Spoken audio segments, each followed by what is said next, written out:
21 minutos en la República del Paraguay. ¿Qué tal? ¿Cómo están ustedes? Un gusto. Bienvenidos a otra clásica edición de Mano a Mano. Es jueves, recta final de este mes de octubre. Rápidamente invitamos a que se presente la doctora Alejandra Peralta. ¿Cómo estás? Bienvenida. ¿Qué tal, Roberto? Muy buenas noches. Muchas gracias por la invitación. Buenas noches también aquí al doctor que nos acompaña. Juan Martín, ¿cómo estás? Un gusto. Buenas noches, a las órdenes, Roberto. Sí, estamos acá para conversar de esto que nos preocupa y mucho. Hay una ausencia de política penitenciaria en Paraguay. ¿Se puede partir de esa premisa si uno se retrotrae en tiempo y espacio? ¿No es una nueva problemática, doctora Peralta? No, por supuesto que no. Es una problemática ya de varias décadas, de varios gobiernos. Esto no empezó ahora, no empezó en el gobierno anterior tampoco. Ya venimos trayendo este problema al sistema penitenciario y no es una prioridad para el Estado. Evidentemente no está en la agenda de prioridades del Estado, por lo tanto las políticas públicas tampoco son prioridades y no son políticas eficientes. Juan, ¿cómo uno puede retratar la situación actual de los centros penitenciarios de nuestra nación? En primer lugar, que la cárcel es un fracaso y en su fracaso está su éxito. Porque o sea, es paradójico. Es paradójico. Y esto no lo digo yo, esto lo dice Foucault en los años 1980, cuando analiza, empieza a decir, los congresos penitenciarios de finales de 1890 hablaban de los mismos problemas que hoy tenemos. Ya, pero hacinamiento, sobrepoblación, no sé. Y ahí vamos al retrato de la cárcel de hoy. La cárcel hoy es una usina productora de dinero, de muchísimo dinero. En toda la región latinoamericana. En Paraguay específicamente, ¿no? En América Latina esto varía un poquitito, pero sí, en general sigue produciendo dinero. Y el poder político, Roberto, eso es lo más problemático de todo esto, se sirve de ese dinero, le sirve de ese dinero. Y por eso, en el sentido de lo que decía Alejandra, conviene que esto continúe así. Y por eso hay un status quo que conviene a ciertos estamentos del poder. Porque genera plata, se financian campañas políticas, se ponen operadores políticos como directores para que sigan recaudando, se le pone una meta, Roberto, para que junte por día, por mes. Entonces estamos hablando ciertamente... O sea que es una empresa, entre comillas. Es una empresa productora de dinero. Entonces es allí el problema. Si cortamos eso, sí, efectivamente, vamos a tener una política de reinserción, de tratamiento, de lo que dice para lo que está la cárcel. ¿Y hay un estimativo de cuánto dinero corre por día? Y depende de cuánto, por sobre todo depende de dónde. El Tacumbú tiene varios rubros. Nosotros hicimos unos cálculos solo en cocaína, de la venta más o menos 20 kilos al mes, tanto para dentro de la penitenciaría como para fuera de la penitenciaría. Entonces sabe que el gramo se está vendiendo a 50.000 guaraníes y por tanto estimamos una producción de cerca de 1.000 millones de guaraníes en cocaína, manejado por un grupo en este momento, al mes. Si vamos al rubro de hospedajes de lujo, hospedajes VIP, estamos hablando de cuánto... Vamos a irnos a lo que fue más caro en su momento, lo de Jarvis, que costó cerca de $20.000 en su momento. Al mes. Hoy, como es, hay 22 aproximadamente. O sea, siguen similares a lo de Jarvis, ¿no? Se desmontan, se vuelven a montar. De 5 a 4 estrellas, ¿no? Se vuelve a montar, ¿no? Y si calculamos a $10.000 por mes el alquiler, estamos hablando de $200.000, o sea, en dos rubros. Y luego tenemos las privadas. Solamente en Tacumbú. Eso es solo Tacumbú. Y luego podemos hacer el cálculo de Emboscada, que es el otro gran centro de productor, porque tienen por la cantidad de gente que tiene, y luego ya vienen las penitenciarías regionales en donde se paga por teléfono, por privada, por pasar un control, por estudiar, o sea, por absolutamente todo, Roberto. Cuando ustedes hacen un seguimiento de esta naturaleza y son muy recurridos, ¿por qué? Porque tienen una opinión autorizada, ¿cómo lo hacen? No son referentes gubernamentales, pero igual tienen información, no sé si tienen por dentro también gente que de alguna u otra manera va generando una suerte de cuadro pictórico del día a día, doctora Alejandra.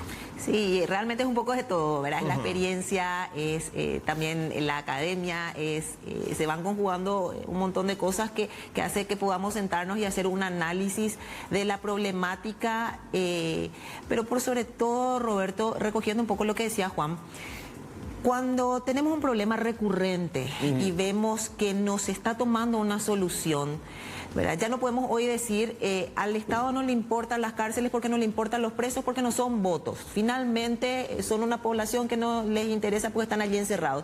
Pero sin embargo nos damos cuenta que ya está empezando a ser un problema de seguridad nacional, que los crímenes se planifican adentro, se ejecutan afuera y que eso genera un problema que puede ser, que es la piedra en el zapato del gobierno. Sin embargo, no se toman las medidas para evitarlo. Eso que me trae como resultado del análisis de que se están sirviendo de eso. Como decía Juan, es porque conviene la crisis penitenciaria. La crisis conviene. Es lo mismo, hagamos el mismo análisis. Si decimos que una de las causales del hacinamiento es el abuso de la prisión preventiva, y ya existe una acordada de la Corte Suprema de Justicia que recuerda a los jueces penales no abusar con la prisión preventiva, pero se sigue abusando. ¿Por qué es? ¿Porque no les importa? No, porque resulta que también la imposición o el levantamiento, la suspensión de las prisiones preventivas también son un negocio. Entonces, en tanto y en cuanto yo me pueda servir de esto a los efectos de la corrupción, esto va a seguir así. O sea, como decía Juan, es tan contraproducente porque evidentemente que se tiene un diagnóstico, es un cáncer, sin embargo no se combate, al contrario, dejan que crezca el tumor. Si vos tenés una gotera en tu techo y vos sabes que cada vez que llueve te va a gotar y te cae el agua ahí, lo que vas a hacer, evidentemente, antes que llegue la siguiente lluvia, es cerrar tu gotera, ¿verdad? A menos que vos te sirvas de esa agua y te sea de beneficio para algo. Entonces es lo mismo, siempre que el problema no se solucione, y es un problema recurrente, como te decía, ya de varias décadas, lo mismo sucede en el Poder Judicial con la prisión preventiva. Que hoy tenemos, Roberto, o sea, y respondiendo a tu pregunta anterior, yo produzco información como investigador de la Universidad Nacional de Pilar y del INESI. O sea, yo soy rentado por el Estado justamente para estudiar estos fenómenos. Soy investigador nivel 2 en el CONACYT. ¿Cómo lo haces? Porque al final, o son yo uso métodos etnográficos, tengo toda una red de interlocutores en todo el sistema penitenciario. Porque ustedes son los que salen y verdaderamente pintan de otra manera, porque tenemos la contravención del Estado. Entonces digo, ¿cómo si ustedes no entran? ¿Cómo si ustedes no saben cómo lo hacen? Entramos. En mi caso yo trabajo desde el 2005, o sea, hace casi 20 años. Bastante tiempo, y en todo este tiempo fui perfeccionando tanto mi método como mi teoría, por eso hice el doctorado, hice la maestría en criminología, y a partir de allí las redes de interlocución en todo el sistema penitenciario, tanto con actores del sistema estatal, porque hay mucha gente que está muy enojada también con todo lo que pasa, y actores del sistema penitenciario, la población privada de libertad. Entonces, esto se va construyendo a lo largo del tiempo, se mantiene, exige un ejercicio permanente. ¿Fuiste amenazado alguna vez? Porque no. Cuando dice la doctora Peralta, pasó a ser un problema de seguridad nacional. O sea, ya no estamos tratando pero es que ahora tenemos un problema que es diferente a hace 5 años. Hoy la cárcel ya no separa población del barrio. Hoy tenemos una integración barrio-cárcel, y desde la cárcel se van, como ella lo también decía, planificando, ejecutando delitos. Y hoy es que tenemos una diferencia con todo el resto del país. O sea, a la población penitenciaria se allonaron los pobladores también de todo el barrio. Hay una integración porque se están empoderando y están planificando acciones que se ejecutan en el contexto del barrio. Y eso se da con el consumo de sustancias prohibidas, con el crack principalmente. Cosa que no teníamos nosotros como un problema hace 5 años.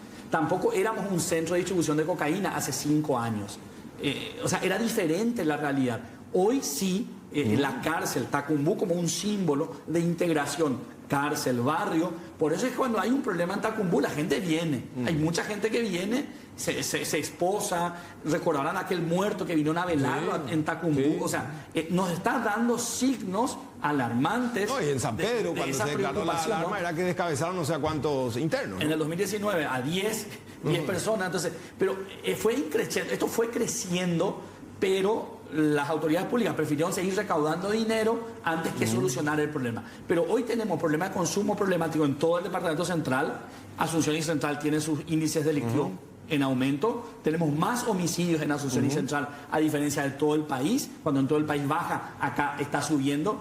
Estos homicidios se dan con disputas territoriales y las muertes vienen a ser simbólicas. O sea que el cerebro se mata ya dando ejemplo con el cuerpo, se descuartiza, se corta, se mete en bolsas. Ya tienen un ritual todo de eso iniciación ya forma parte de esta consolidación. Y todo esto lo que nos va a llevar, Roberto, Alejandra y audiencia, es a la pandillización. O sea, ese sería el siguiente eslabón. El siguiente paso. O sea, eso sería lo trágico.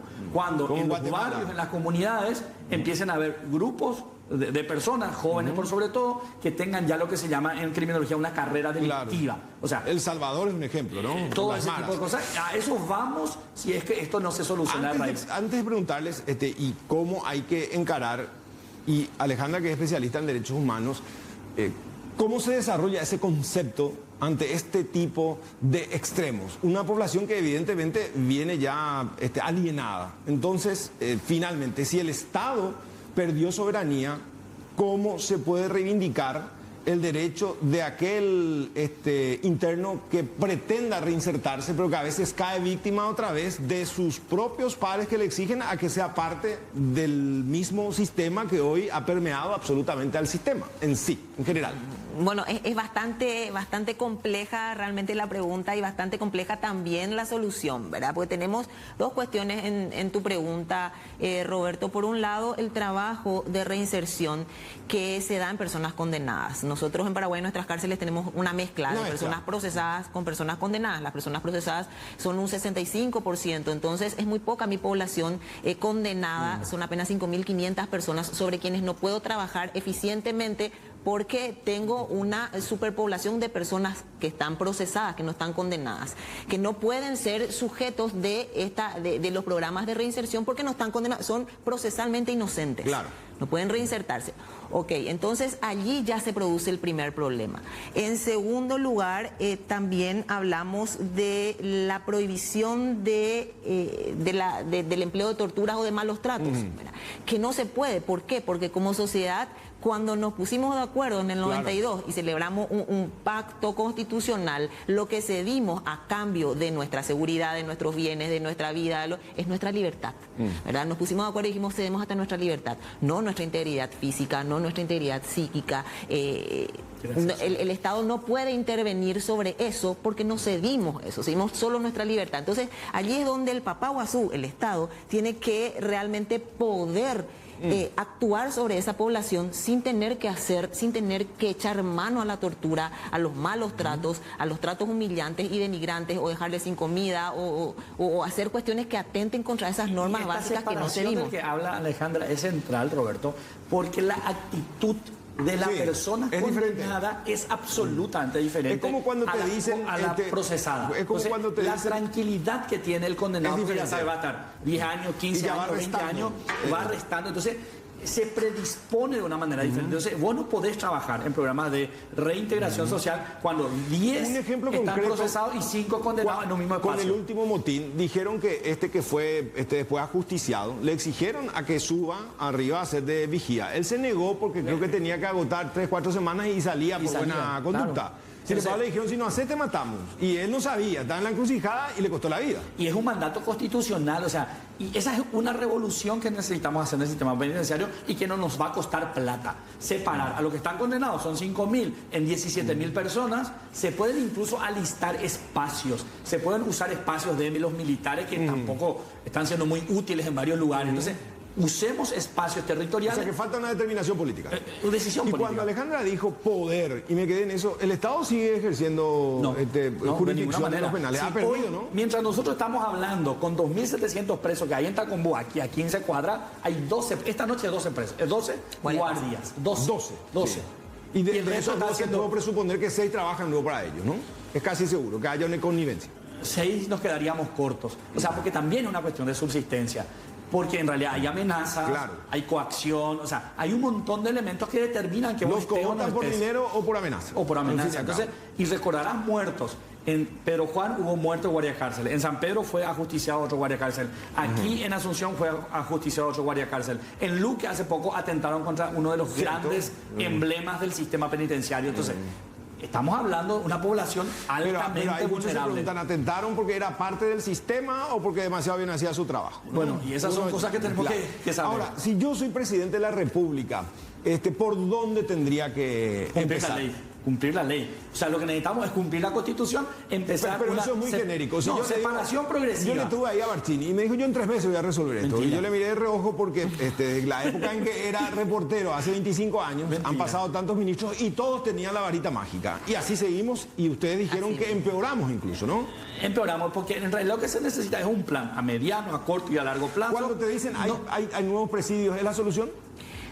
No, para nada. Lo que pasa es que nos perdemos mucho en la teoría, ¿verdad? Cuando entra alguien escuchamos siempre el mismo discurso y que está bien, porque que realmente es lo que está escrito, es lo que te dice la literatura, que es la superpoblación, que es el abuso de la prisión preventiva, que hay que trabajar en programas de reinserción y todo ese verso que ya lo conocemos, pero en realidad hay que trabajar sobre la realidad, y la realidad es la corrupción. La realidad es lo que él estaba mencionando, es una fábrica productora de dinero.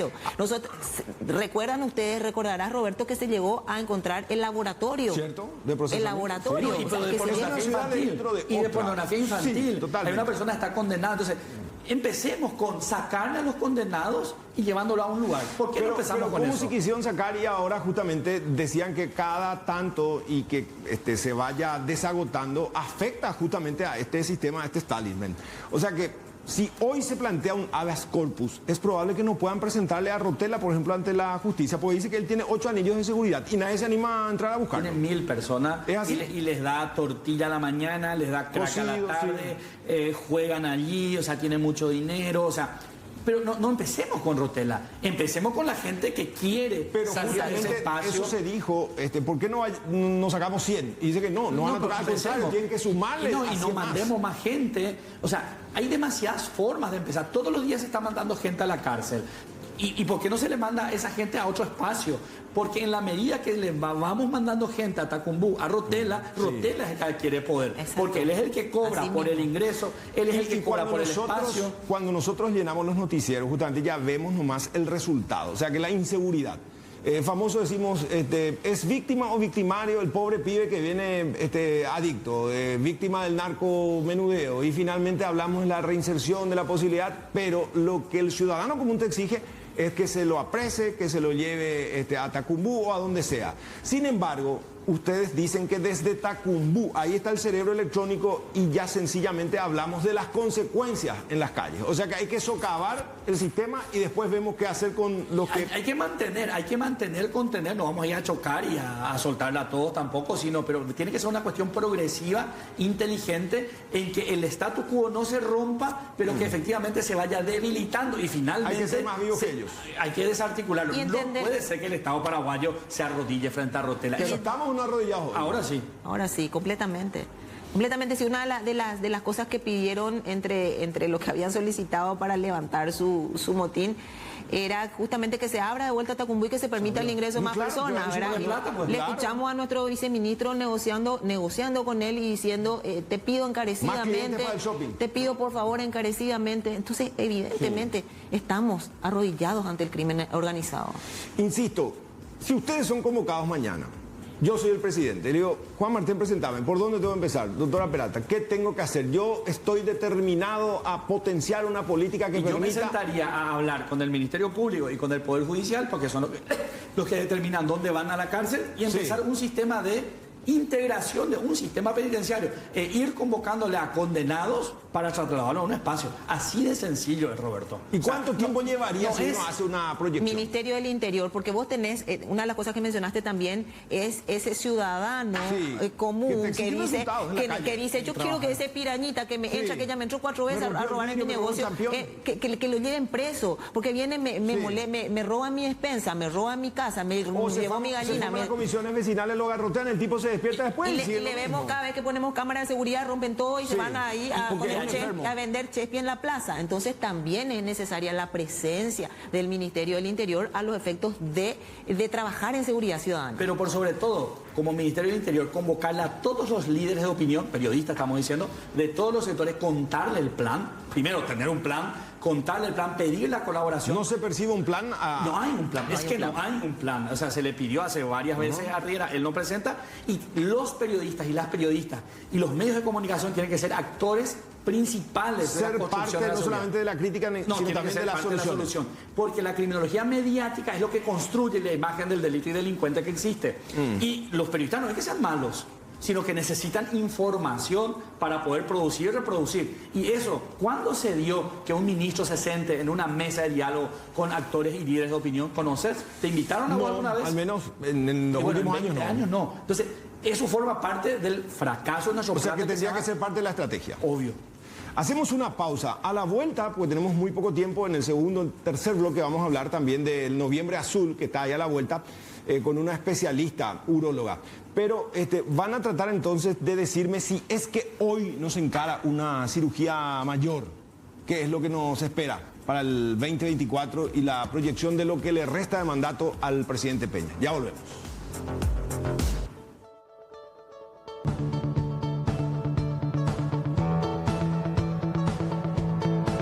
Extremo, tal y como se da en Centroamérica, todos te dicen hay que traerle a Bukele. ¿Esa es la salida, Juan? No, esa no es la salida, pero vamos caminando hacia la faccionalización, hacia la pandillización.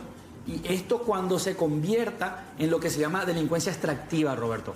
Para vivir en un barrio ¿Qué tienes es que eso? pagar. Ah, claro. O sea, que para cruzar... condicionan. Te condicionan. Así como Y- el EPP en el norte cuando te dicen hay que Claro, y pagar. acá sí. empiezan a aparecer simbólicamente en escuelas aquí del Bañado Norte, de la zona van del marcando su Botánico, territorio. van marcando Por la Plan columna, Rotela, por los aquí portones. en el centro mismo, frente al jurado enjuiciamiento de magistrados, frente a ese shopping grande que no recuerdo el nombre, el otro día, Ajá. Asunción Supercentro. Clan Rotela. O sea, ¿qué es lo que nos dice esto? Una ocupación efectiva Claro. territorial, una disputa territorial que lo confirma la propia policía cuando dice se están matando porque entró a vender en un lugar O sea donde que no podía. ya nada es casual, ya es por Ya mandato. nada es casual y eso se llama delincuencia extractiva. Entonces, es el siguiente ¿El paso pleito es cuando entre se Clan domina el Rotela territorio. y PCC o hay otras facciones que van creciendo también? Lo preocupante es de que el PCC también está encontrando espacio en la venta, en menudeo, que es su gran negocio en el Brasil.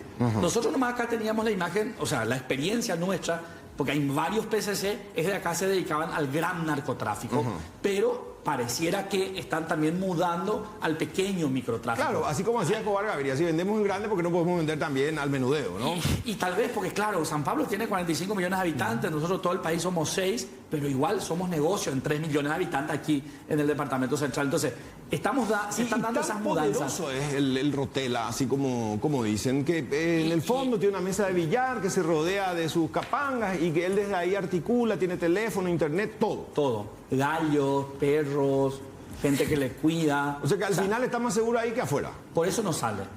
Porque en realidad, desde que rompieron ¿Y con el cómo él PCC... Por eso no salen, es por eso no salen. Él rompió con el claro. PCC Exacto. con la muerte de Diana allá en mayo del 2019. Luego, en junio del 2019, fue la gran O sea masacre que de San Pedro. él no le teme a las fuerzas de seguridad, Le sino teme al PCC. Al PCC, lógico, él pone un pie Y es afuera cierto que ya y tienen está... todo un ritual de iniciación, tienen jerarquía, tienen A ver, tatuajes. que van pensemos marcando. esto. Sí. Imaginémonos el 2016-17, cuando lo vuelven a tomar a él. Recordemos que él estuvo fugado 2012 al 2016. Luego ingresa. Cuando ingresa a Tacumbú, Tacumbú tenía a Jarvis, tenía un montón Cierto. de gente PCC. Entonces él era un iniciado, era un hermano que iba Era caminando. parte de ese grupo. Entonces, no tenemos certeza si se logró bautizar o no, pero él se empapó de esa Claro, forma aprendió. de ser. Y luego, claro, él le agrega la lógica El toque paraguaya, criollo, bien la nuestro. lógica paraguaya encima, vencer o morir, una de sus frases, ñandé paraguayo, rapay no mo, ay ñandé o mandá, ñandé el año mandá.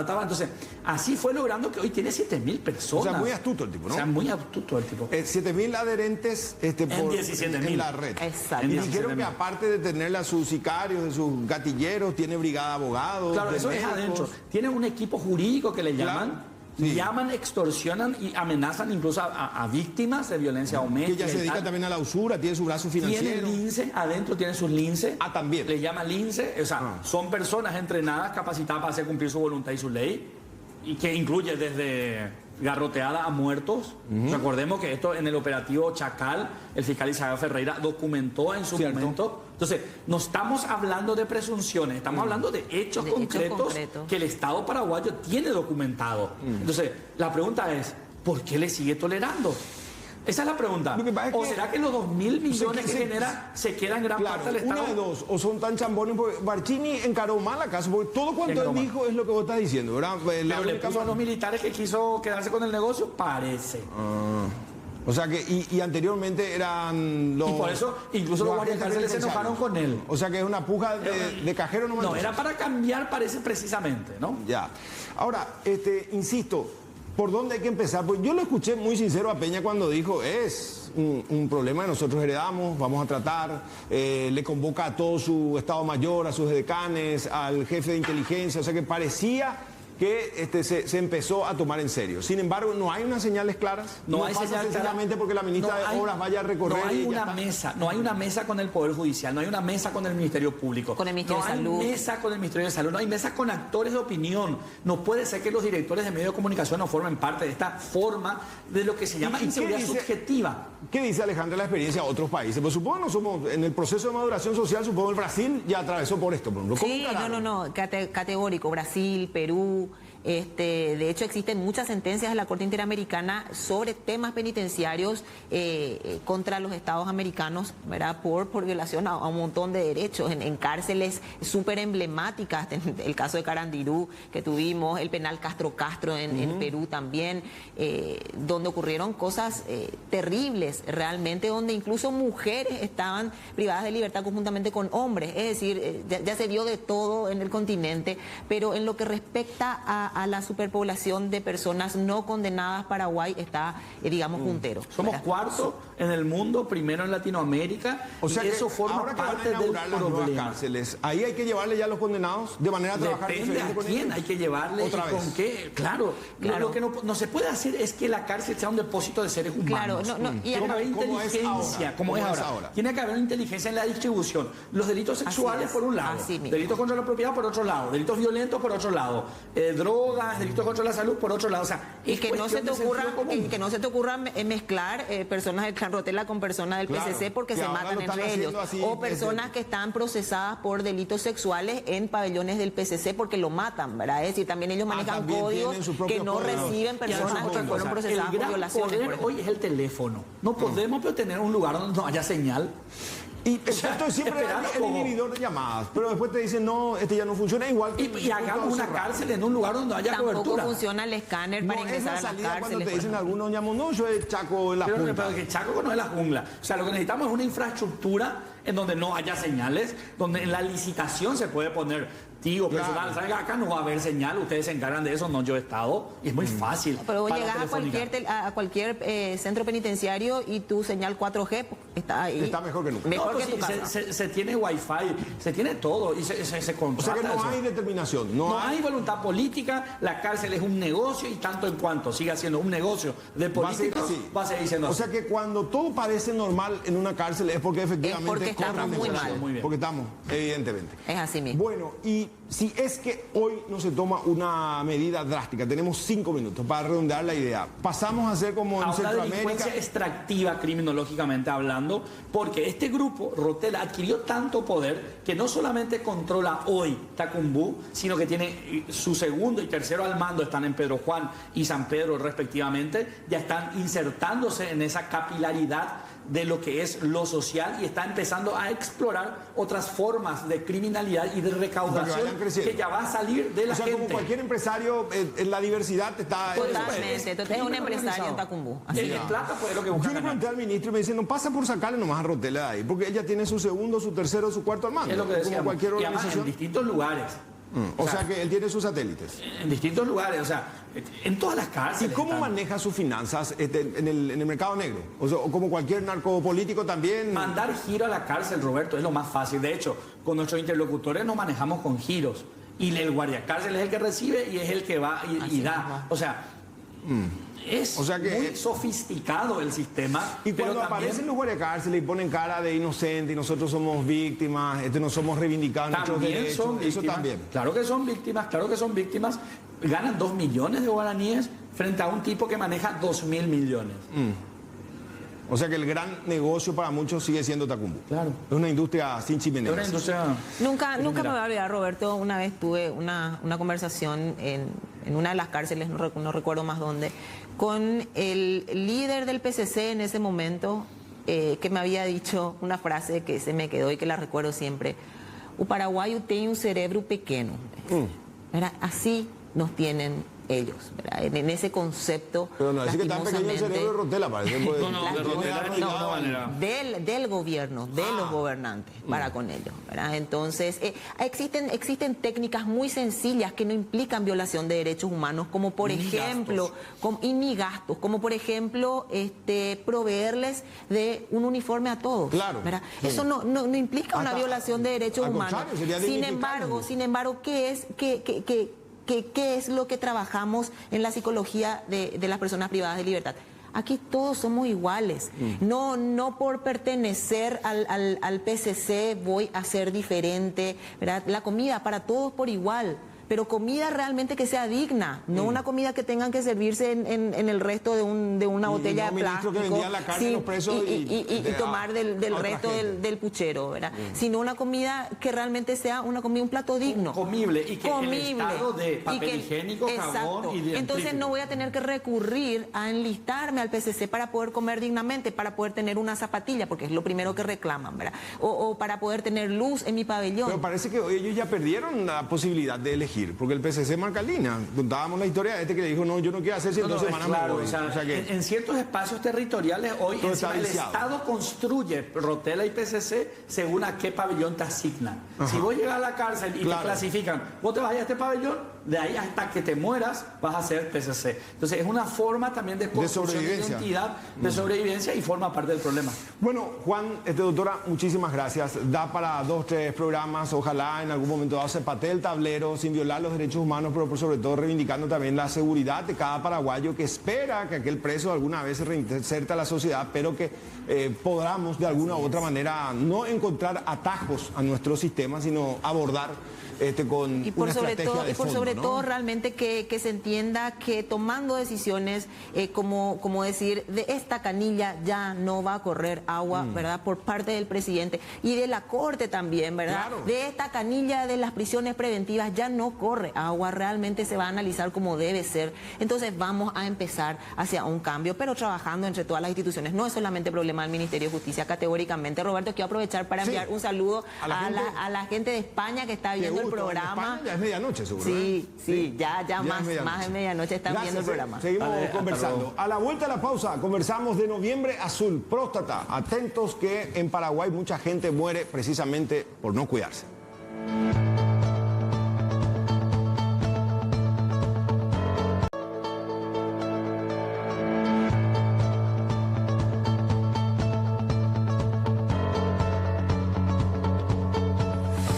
Bueno, recta final de Mano a Mano, un blog que tenemos 20 minutos para hablar de algo muy trascendente, muy importante, especialmente para nosotros los hombres. Octubre rosa, Noviembre azul. Doctora González, ¿cómo estás? Un gusto. Muy bien, muchas gracias por la invitación. Estoy muy contenta de estar aquí. Sí.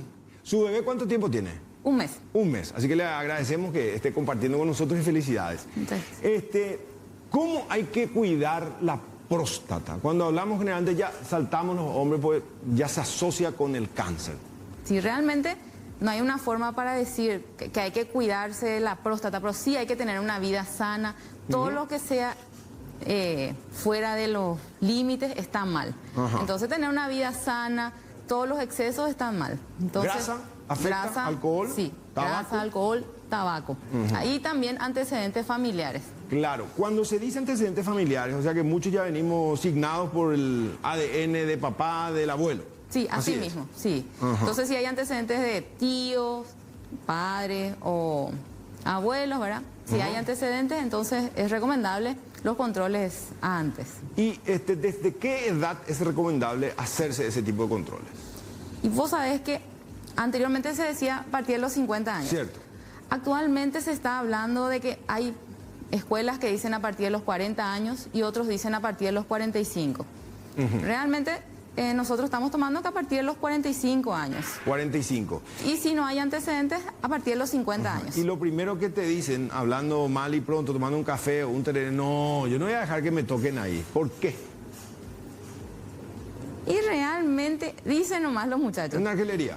Sí, es para decir, no voy a perder mi invicto. Claro, siempre Pero con eso te dicen. se van al consultorio y ya. Vos sabés que cambió muchísimo gracias a las campañas que vamos haciendo Se rompió cada año. el paradigma, ¿no? Ya se van preparados los hombres así, entonces ya no hay... Bueno, de repente te tienen miedo, ¿verdad? Claro. Pero ya sin problema. Y también la prueba de sangre hoy facilita mucho. Es lo primero. El PAS me puede hacer y de última, si hay algunos valores que llaman la atención, se da la palpación. Exactamente, el tacto. El tacto. El tacto. Ya. Y si se detecta alguna anomalía, ¿hay medicamentos o directamente hay que operar?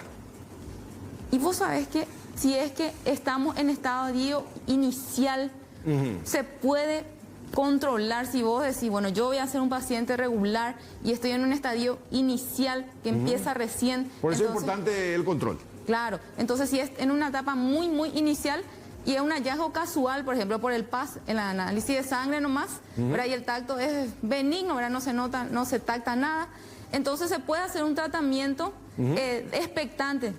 Sí. Entonces vos te vas controlando cada 3 o cada 4 meses el PSA. Y cuando va subiendo, bueno, acá vamos a empezar el tratamiento. Claro, y porque eso si va subiendo y no baja, ya es por algo.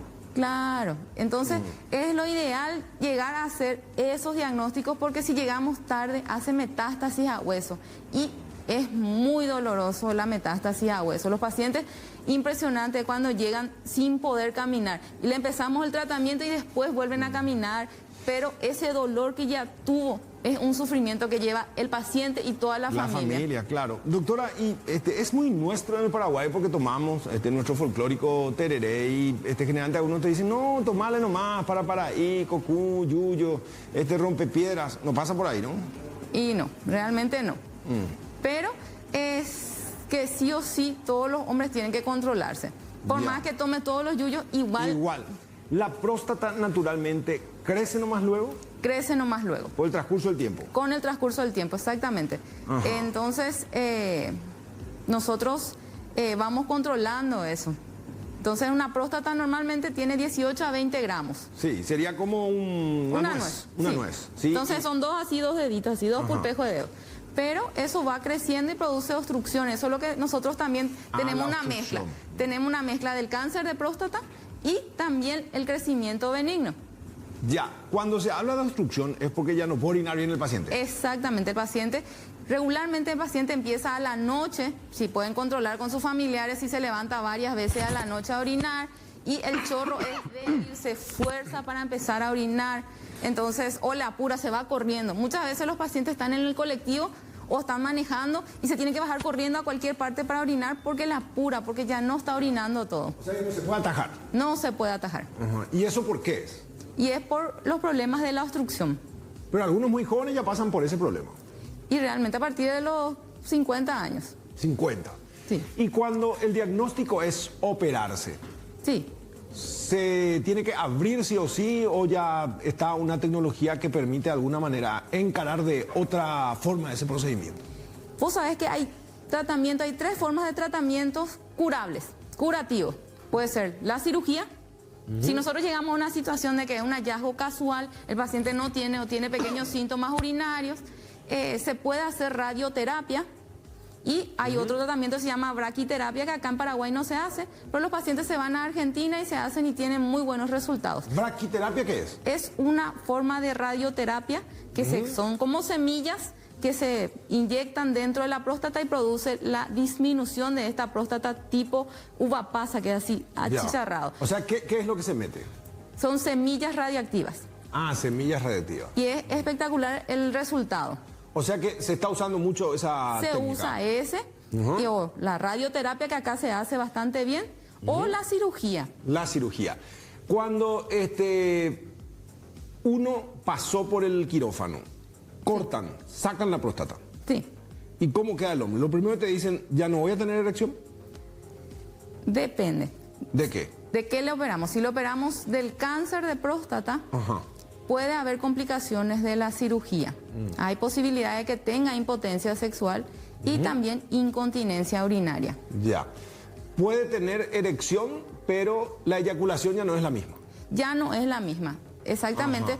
¿Por qué? Porque al retirar la próstata hay unos vamos a decir, unos músculos que producen que salga con presión. Ah, ya. Entonces, Lo al que se pierde retirar- es la presión. Claro, al retirar eso, se va todo el semen, se puede ir a la orina Ajá. y después cuando orina sale el Ya. semen. Entonces, hay diversas técnicas. ¿Cuál es la más utilizada? Dependiendo otra vez del caso.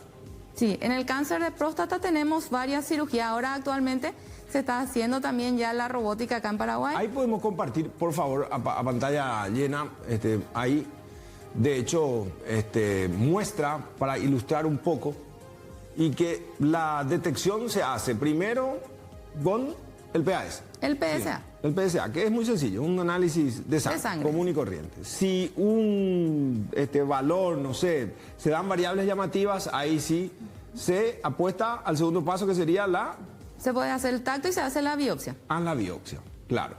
Cuando se habla de una cirugía con el Da Vinci, ¿sí? Sí. Con el robot, ¿es mucho más precisa?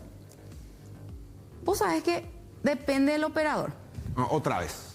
Claro, porque si nosotros estamos en curva de aprendizaje, vamos a tener posibilidad de tener complicaciones. Si nosotros tenemos un super cirujano, que es, por ejemplo, el profesor Codas, por ejemplo. Codas. Que o tiene Abarzúa, una... ¿no? O Abarzúa, que tiene una trayectoria bastante amplia, ¿verdad? Entonces nosotros podemos decir que una cirugía abierta va a tener por ejemplo, le ponemos al doctor Abarzúa y al profe Codas. Sí. Y ambos, uno hace cirugía abierta y otro hace robótica, van a tener los mismos resultados, ya que depende del operador. Claro. O sea que abrir o no abrir, ahí no está la diferencia, sino No. está otra vez en las manos del profesional, ¿no? Depende de la mano y también del estadio del cáncer. ¿Qué otros cuadros complican al hombre cuando se va y consulta con un urólogo? Aparte de la próstata, ¿qué más? Y hablamos de la disfunción sexual. La disfunción. ¿Y cómo encara el hombre que tiene ese problema? Generalmente va y no sabe cómo encarar, ¿no? O directamente dice. Vos sabés que sí, ya hablan. Ya hablan. Ya hablan Ya no directamente. es ese el pleito. Vos sabés que cambió muchísimo en los últimos 5 años, vamos a decir que cambió mucho. Los hombres ya consultan y no tienen problema. Es más, vos sabés que ahora ahí tenemos un problema en la cátedra de urología, que los jóvenes se quieren hacer la vasectomía, por ejemplo. Ya, la vasectomía... Es para no tener hijos. Para no tener más. Entonces, consultar con el urólogo es algo bastante común y Ya se va normal ya. cumpliendo ese tipo de Sí, con miedo. los jóvenes estamos súper bien trabajando. Ajá. Piden la administración de Viagra, Sí, ¿sí? ¿Es una salida? es una salida. Pero hay que controlar dosis y efectos si el paciente está en condiciones también de tomar esa medicación. Claro, ¿cuáles tendrían que ser las condiciones para aquel que necesite consumir? Lo primero, una prueba cardíaca, ¿no? Exactamente, un paciente que tenemos con problemas de lipidemia, obesidad, problemas cardíacos, hipertensión, diabetes. ¿Se puede mezclar con el alcohol o no? No. No es recomendable. No es. No luego. No. Bueno, acá está el doctor Codas, que también fue tu profesor, parece, y él es una suerte de invitado de honor para nosotros, opina, y es un capo. El próximo jueves usted va a sentarse ahí, me va a hablar, pero directamente le voy a preguntar si consume o no consume Viagra. Sí. Sí consume. Bueno, no es tan fácil a veces porque yo en radio suelo sortear, porque tengo un laboratorio que respalda, auspicia mi programa y no quieren dar su nombre, quieren dar su número de cédula nomás, muchos amigos. Doctora, próstata, noviembre, sin dudas tendríamos que tratar entonces de concienciarnos, de tomar esto como un desafío. Estadísticamente, ¿cuántos hombres terminan con cáncer de próstata en nuestro país? Y vos sabés que estamos teniendo, ponerle a 100 a 200 pacientes por año. 100 a 200. O sea Sí. que cada 2 días hay uno entonces que se complica. Exactamente. ¿Y hay alimentos que perjudican, conspiran contra la próstata? Vos sabés que realmente las comidas con grasas, Con grasa. no se puede determinar bien, ¿verdad? Pero se puede decir, ¿verdad? Que los que tienen una vida sana tienen menos posibilidad de tener cáncer de próstata. O sea, mucho chorizo, empanada, eso hay que ir. Exactamente. Milanesa con huevos, eso hay que evitar entonces, Sí, ¿no? por ejemplo, esos orientales que tienen Sí. una dieta bien oriental, que no tienen nada occidental, tienen menos posibilidad de tener cáncer de próstata que nosotros los occidentales. Ajá, o sea que eso está demostrado Sí. científicamente. Sí. Bueno, ¿qué más le podemos decir al que está mirando y dice, bueno, tengo, ya dijo, próstata una cosa, Y entre los que van a consultar problemas, generalmente el que pasa a 50 ya sería por eso, ¿verdad? Y segundo, el que tiene disfunción eréctil, ¿pasa a los 50 o antes algunos ya tienen problemas? Tenemos una variedad de edades. ¿Hay jóvenes? Hay jóvenes. ¿20? También. ¿30 años? Sí. ¿Cuáles serían las causas? ¿El estrés? El estrés. ¿Y qué más? Realmente el estrés es lo que complica estrés. muchísimo Ya. esta situación. Entonces, ¿cómo se encara un procedimiento de esa naturaleza? ¿Es con fármacos o hay que ir al psicólogo, al psiquiatra, descansar más, hacer gimnasia? Es una combinación de todo eso. Cambiar una vida sana.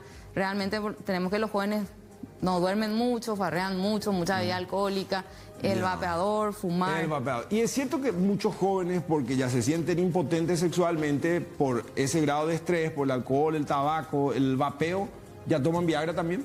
Sí, O sea, cada vez más precoz. cada vez más precoz. Lo que antes se administraba a gente adulta, hoy ya se alterna. ¿Y eso tarde o temprano puede perjudicar cuando se consume muy temprano o no? Y realmente no. Dependiendo. Dependiendo, si no tenés ningún problema de salud, no hay ningún problema. Bueno, algo más que quiera agregar, pues ya están los compañeros del siguiente espacio.